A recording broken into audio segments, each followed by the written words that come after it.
안녕하십니까. 신지식인 정희태입니다. 저는 국립한국복지대학교 특임교수를 역임했습니다. 베트남에서 한국인들이 망하는 이유 24번째 이야기입니다. 네, 베트남에서 한국인들이 망하는 이유에 대해서 시리즈로 이렇게 제가 영상을 올려드리고 있습니다. 네, 그래서 그동안 개요, 주식, 국적 위조, 사기, 비자, 횡령, 미인계, 배신, 거짓말, 위장, 협박, 뒷돈, 커미션, 이용, 베트남어, 야합, 현지화 부족, 억지행정, 외국인은 표적, 고소, 고발, 신고 남발, 정신건강, 속임수, 목적 달성 후 뒤통수, 분쟁 시 외국인 과대 공격, 준비 부족, 네, 갑작스런 제도 변경, 이렇게 순서대로 제가 올려드리고 있습니다. 네, 갑작스런 제도 변경, 네, 이 부분에 대해서 오늘 말씀을 드리겠는데요. 자, 여기 헤럴드 경제에서 보면 이대로면 문 닫아야죠. 베트남 진출 한국 섬유 기업이 고사 위기다라는 것입니다.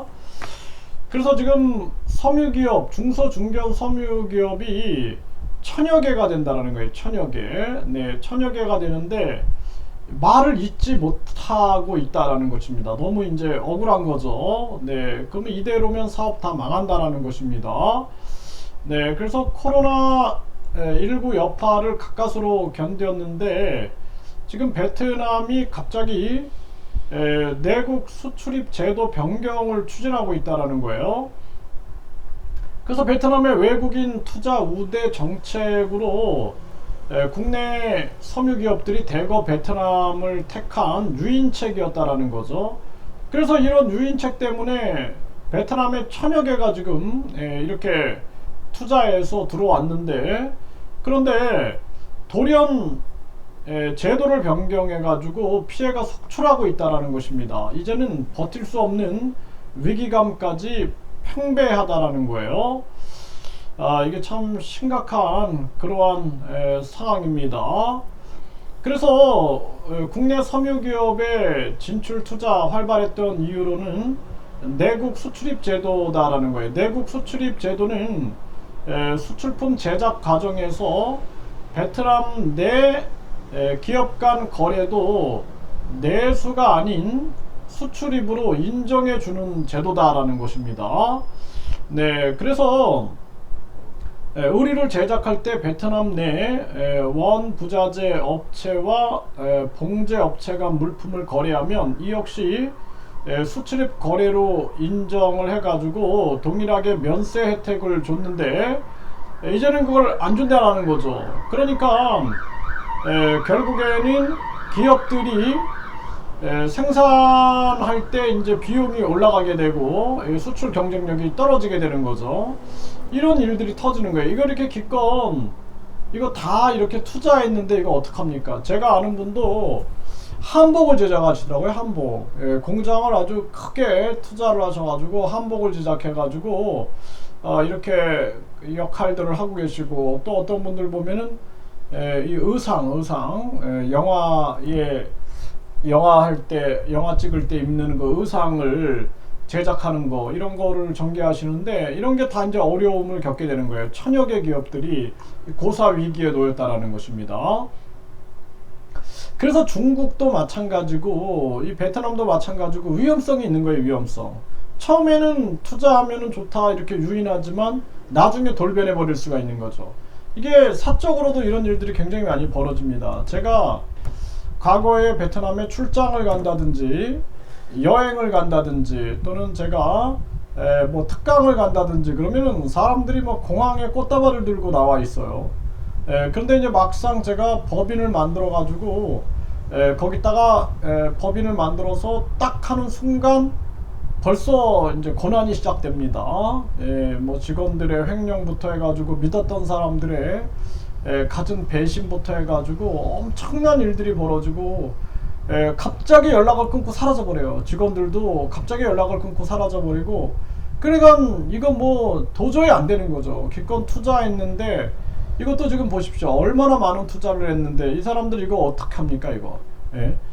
큰일이죠. 그래서 한국이 빨리 최저임금을 폐지하고 국민 권익금 제도를 운영을 해가지고 도리어 외국인들이 한국에 들어와서 일할 수 있게끔 해야 돼요. 최저임금 폐지되고 우리 국민들한테 국민 권익금 제도를 적용해가지고 이 외국인들이 한국에 들어와서 일할 수 있게끔 해야 한다. 네, 이게 굉장히 그게 안전한 거예요. 그래서 과거에 제가 개성공단도 가봤는데 개성공단이 사실상 한국에 있었더라면 네, 한국에 있었더라면은 아마 그 피해가 없었을 겁니다. 그래서 북한의 근로자들이 한국으로 출퇴근하는 그 접경 지역에서 출퇴근하는 시스템으로 도리어 공장을 만들었다라면은 그러면은 우리 국내 피해가 없었겠죠. 근데 이것처럼 우리나라에다가 공장을 짓게 만들고 최저임금 제도가 폐지되고 경제 자유 지역 지방 소멸이 많이 되고 있으니까 그쪽에다가 거기서 상속세 증여세를 폐지해버리고 법인세 감면 혜택을 주고 또 이렇게 유턴 기업들 리쇼링 기업들에 대해서 특혜를 줘가지고 한국으로 들어오게끔 해야 한다라는 거예요. 이거 천여 개의 업체들 어떻게 합니까 이거. 그래서 지금 뭐 베트남이 포스트 차이나다 해가지고 막 띄우고 있는 거예요 언론에서. 네, 이게 유인하고 있는 거예요 유인. 네. 그래서 그 유인 후에 나중에는 큰 위험이 도사릴 수 있다라는 것입니다. 뭐 요즘에 보면은 또 뭐 베트남 국제결혼 막 띄우고 또 언론 방송에서 베트남 여행 띄우고 막 그러는데 여행은 뭐 괜찮은 것 같아요. 여행은 뭐 가서 쓰고 오는 거니까 괜찮은데 거기에 뭐 이민을 간다든지 거기에 거주한다든지 이렇게 직접 투자를 한다든지 이런 것들은 굉장히 위험할 수 있는 거예요. 이렇게 유인하고 나서 돌변해 버리면은 감당할 수 없는 겁니다. 네, 이거 제가 19년을 겪어보고 지금 말씀을 드리고 있는 거예요. 이거 심각한 문제고 지금 이뿐만 아니라 외국인 투자기업 옥죄는 베트남 서방 규제 애타는 한국 기업들. 그래서 건축 허가 때는 없는 규정을 새로 만들어 가지고 서방 필증을 안 내줘서 공장이 가동이 안 되고 그리고 또 본인들이 지정한 업체에서 해라 하면서 영문도 모르고 4천만 원을 들여서 흡입글을 달아야 했다라는 것입니다. 이런 문제가 생기는 거예요. 이런 문제. 4천만 원이 얼마나 큰 돈인데요. 그 나라에서는 4천만 원이면은 뭐 거의 80억 정도. 네. 그러니까 1,000만 원이면은 1,000만 원이면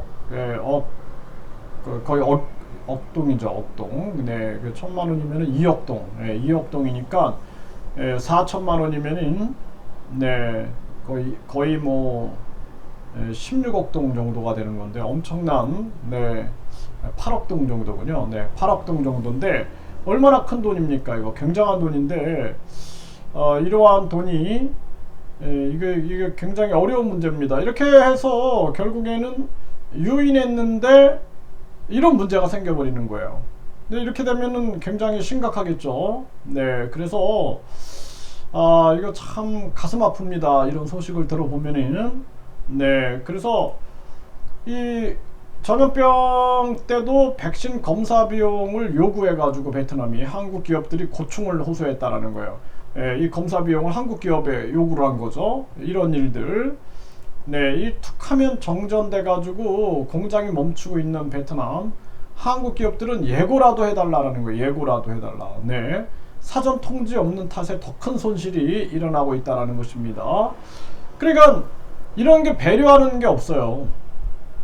갑자기 비행기 회항하듯이 갑자기 이렇게 해버리니까 당한 사람들은 뭐 아무리 이거 지금 뭐 우리가 이거 어떻게 하냐 아무리 얘기를 해도 들은 척도 안 해버리니까 네, 이게 심각한 겁니다. 그래서 이 온도는 지금 거의 50도를 이렇게 향하고 있죠.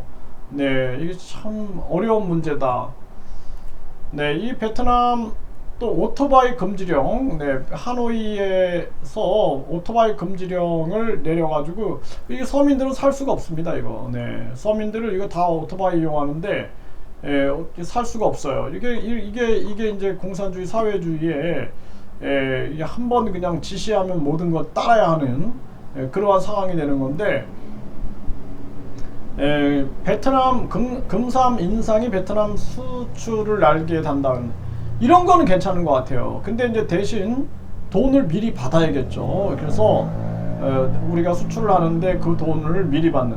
왜냐하면 예전에 이제 그 대리점을 화장품 대리점을 만들어 놨는데 돈을 나중에 받기로 했대요. 그래갖고 제품을 다 줬는데 나중에 가보니까 없어져 있다라는 거예요. 이런 사태가 있기 때문에 돈을 먼저 받고 제품을 줘가지고 피해가 없게끔 해야 한다. 이런 건 괜찮지만 이렇게 크게 투자를 했는데 갑자기 고사 위기에 놓이게 되면 이제 한국 기업들은 철수하게 되는 거예요. 철수. 또는 망해가지고 야반 도주를 하게 되는 거예요. 야반 도주하게 되면 이거 물건들 다 두고 가는 거죠. 그냥 두고 가버리는 거예요. 그러면 나중에 보면은 이제 이 사람들이 또 운영하고 있어요. 이 직원들 다 이렇게 기술이 있으니까 이런 형태들도 있다라는 거예요. 그래서 결국에는 이렇게 하다가 이제 운영이 안 되면은 한국인들이 야반도주 해버리는 거예요. 야반도주했다고 막 언론에서 나쁜 한국인 막 욕을 하는데 나중에 보면은 한국인이 참 불쌍한 거죠. 불쌍한 거. 제품 다 놓고 가고 여기에 이제 뭐 베트남 정부가 이 직원들 월급을 어느 정도 보상해주겠다. 보상해주고 이거 다 압류해버려요. 이렇게 압류해가지고 나중에 이제 자기들이 사용할 수 있겠죠. 그런 사례들도 많아요. 그래서 이제 한국 같은 경우에는 그냥 언론 방송만 보고 나쁜 한국인들, 야반도주한 한국인들 막 이렇게 하지만 사실상 보면은 이렇게 고사 위기를 만들고 그 다음에는 한국인들이 월급도 못 주고 막 보험료도 못 내고 이런 상황이 되면은 정부가 어느 정도 이렇게 압류하면서 그 돈을 대준다 그러면서 이제 야반도주하게 되면은 그렇게 이제 상황으로 갈 수가 있는 거죠. 그래서 중국이나 베트남이나 너무 신뢰해서는 안 된다. 그냥 뭐 지금 베트남 투자가 오직 그냥 모든 게 다 성공하는 것처럼 막 선동하는 사람들이 있는데 굉장히 위험한 발상이다라는 거예요. 그래서 우리가 이렇게 수출하는 거는 돈을 미리 받고 이렇게 하는 것들은 괜찮지만 직접 투자해서 뭔가를 만드는 것은 굉장히 큰 위험에 빠질 수가 있다. 여기도 지금 뭐 건축 허가 때는 필요 없었는데 새로 규정을 만들어 가지고 문도 못 열고 있다라는 거죠. 이런 어려움들이 생긴다라는 것입니다. 그래서 베트남에서 한국인들이 망하는 이유 24번째로 갑작스러운 제도 변경에 대해서 제가 말씀을 드리고, 아주 요거 시리즈로 24가지 제가 말씀을 드렸는데 한번 잘 들어보세요. 그래서 베트남에 투자해서 사업하겠다 뭐 이런 분들 많이 계신데 이거 잘 한번 요 24개를 잘 들어보시고 결정을 하시길 바라겠습니다. 그리고 제가 앞으로도 요 베트남에서 한국인들이 망하는 이유 시리즈로 계속 올려드리겠습니다.